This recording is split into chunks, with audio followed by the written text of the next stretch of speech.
You've probably been hearing, talking, and thinking about one particular bathroom item a little more than normal lately. Getting, 100 rolls of toilet paper, that really didn't make a whole lot of sense. That's exactly what most Americans are doing, with toilet paper sales up more than 100% from this time last year. Believe it or not, this isn't the first time a crisis has created a TP frenzy. You know what else is disappearing from the supermarket shelves? Toilet paper. Ha ha ha, you can laugh now. In 1973, that rumor sent panicked shoppers to, you guessed it, the toilet paper aisle. Therapists like Dr. R.G. Allen Wilson say herd mentality could be to blame. We kind of don't really think about what we really need. It's just kind of what everybody else is doing. And there's also what's known as zero risk bias.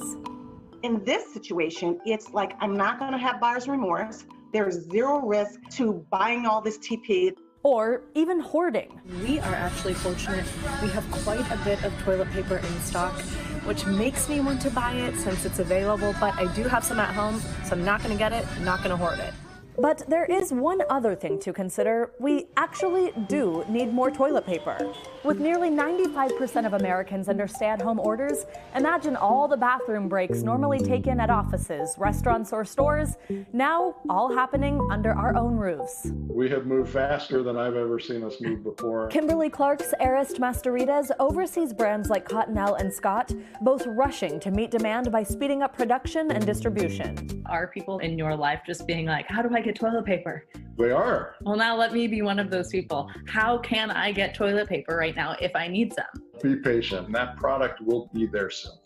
And as we're all reminded to think of others during this crisis, that holds true here too. We need to think about who were we and how did we show up? Are we helping or are we hurting? So remember, keep calm and roll on. For today, Savannah Sellers, NBC News.